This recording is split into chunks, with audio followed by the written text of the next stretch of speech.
Kigomano-ini gia kiumia kimwe kiria kirehete hamwe ambunge MBEU njĩthĩ ya East Africa na rũhonge rwa ũruti wĩra wa mũingĩ nĩkuo mateta megimainie na mĩtaratara ĩrĩa ĩkoretwo ĩkĩritũhĩria MBEU njĩthĩ aingĩ mĩaka-inĩ ya mawĩra meyumĩrĩtie. Kũringana na ambunge aya, hena bata mawatho marĩa marĩho mathurimwo werũ nĩguo kũhotithia ayuthi kuona mawĩra na njĩra hũthũ mũno makĩria ihinda-inĩ rĩrĩ rĩa mĩtambo ya kĩrĩu na technology. This one, it was purely for the human resource professionals, both in the national government, ministries, and the state corporation, including our independent commission. The TSE is here, and the other commissions, we have invited them. Mwandiki wa motungata rũhonge-inĩ rwa ũruti wĩra wa mũingĩ David Kanja augĩte kumana na mũcemanio ũyũ no kwendekithĩtio kũhĩmbĩrio kwa wagĩrĩru wa mĩtugo honge-inĩ itiganĩte nĩguo kũgacĩrithia motungata kũrĩ mũingĩ. There's need to adopt a flexible leadership style. We have gone through a number of leadership styles, and we have seen those leadership styles that are detrimental to organizations and that are good to organizations.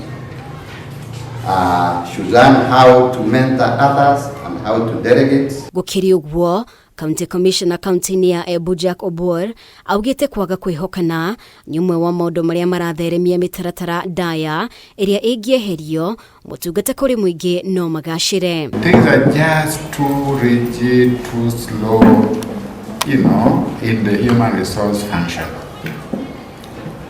I want to agree with the President that we need a lot of changes to cope with the times. Akihiga kigomano gĩkĩ, mũnini wa governor kaunti-inĩ ya Embu Kenyua Mugo no akũranĩte moritũ harĩ gũthinga mĩanya ĩrĩa ĩrĩho mĩcara-inĩ na marĩhi ma nyongerera rĩrĩa aruti wĩra erũ mandĩkwo kuma thirikari-inĩ nene, akiuga arĩa mambĩrĩirie thirikari cia matũra nĩ maregire kuoya motaro kuma kũrĩ kamĩtĩ ya mĩcara. We need to create an environment where if I want to move from the county government to the national government, it is seamless because I move perhaps on the same grade.